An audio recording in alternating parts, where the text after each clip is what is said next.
क्योंकि ये मेरठ जैसी घटनाएं सामान्य घटनाएं नहीं है। ये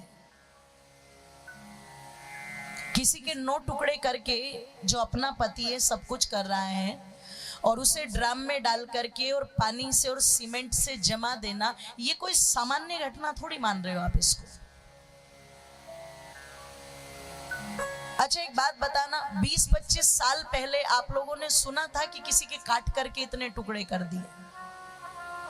अगर कोई लड़ाई होती थी तो चलो किसी को गोली मार दी है जी, या फिर होता था कि चलो किसी ने किसी की गर्दन पर फावड़ा मार दिया, या उत्तर प्रदेश में मेरा जन्म हुआ तो पश्चिमी उत्तर प्रदेश में सुनते थे अलग से उसने उस पर तबल चला दी।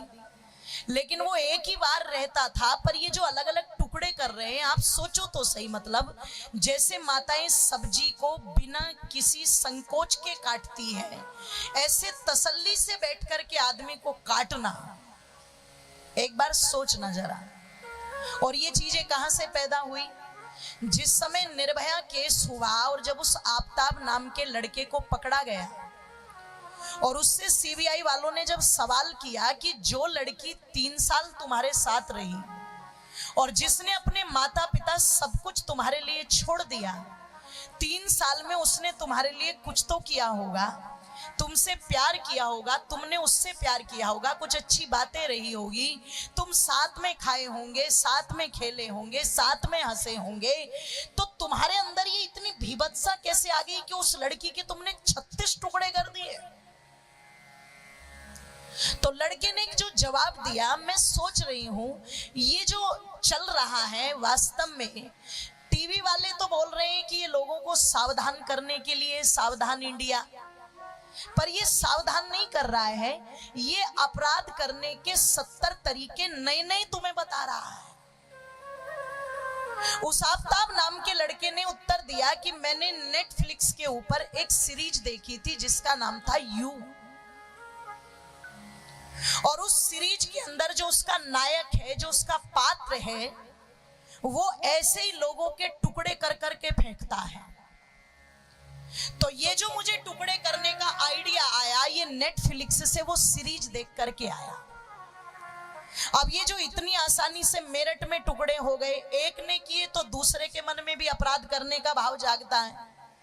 तो ये जो टीवी पर सावधान इंडिया दिखाया जा रहा है, या नेटफ्लिक्स पर या ओटीटी पर जितनी भी ये सीरीज आ रही हैं, ये लोगों को सावधान नहीं कर रही, ये अपराध करने के नए नए तरीके बता रही है।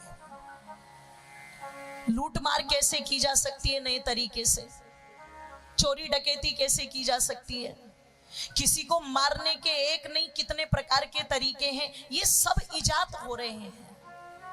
तो ये जो संवेदनाएं आज की पीढ़ी के अंदर समाप्त होती जा रही है, आदमी को मारना लोगों ने ऐसा मान लिया जैसे घर में चूहे को मार दिया हो, इतना आसान मान लिया। तो यदि हम युवा पीढ़ी की गलती निकाले कि युवा पीढ़ी का इसमें दोष है और आज की जो पीढ़ी है, ये जो पीढ़ियां हैं ये अच्छी पैदा नहीं हो रही हैं और ये खान पान का असर है और वातावरण का असर है। लेकिन मैं पूछना चाहती हूँ, चलो युवा पीढ़ी को तो हम बाद में लेंगे, लेकिन पहले जो बड़े हैं, जो प्रौढ़ अवस्था में है, एक बार अपने हृदय पर हाथ रख कर के सोचना और विचार करना, क्या आज बड़े भी बड़े बनकर के रहना चाहते? जोर से बोलो। सास सोच रही है जब मेरी बहू और मैं चलूं तैयार होके तो एक बार को बहू ही बुढ़िया लगे और मैं बढ़िया लगूं। अगर कोई ये कह दे दुकान वाला आप दोनों बहने बहने हो क्या, तो सास फूली नहीं समाती, खुद ही आती है घर और बहू जल के कोयला हो जाती है। अब आप चिंतन करना, विचार करना, जब आपने अपनी उस गरिमा को ही समाप्त कर दिया तो आप कैसे एक बहू से अपेक्षा रखोगे कि वो आपके प्रति आंखों में शर्म रखेगी? और ये दकियानूसी बातें नहीं है। कई बार लोगों को लगता है इट्स अ बोरिंग सब्जेक्ट, ये तो दकियानूसी दादा आदम के जमाने की है।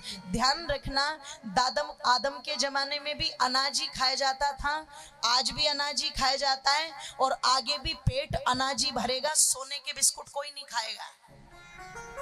दादा आदम के जमाने में भी हमें ऑक्सीजन ही चाहिए थी पेड़ों की, आज भी हमें ऑक्सीजन ही चाहिए और आगे भी हमें जोर से बोलो जीवन अगर चलेगा तो दादा आजम के जमाने में भी जल से ही चलता था, आज भी जल से ही चलेगा और आगे भी जोर से बोलो जल से ही चलेगा।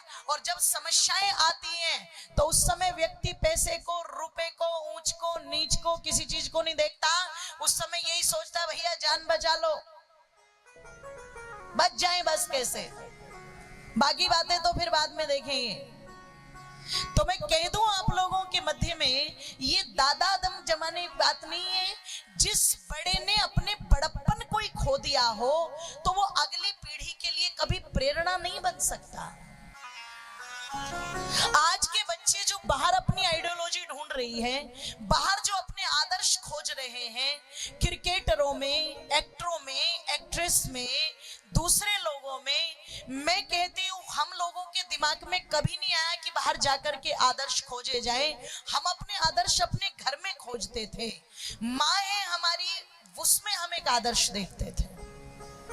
एक पिता हमारा हो, उसमें हम आदर्श ढूंढते हैं।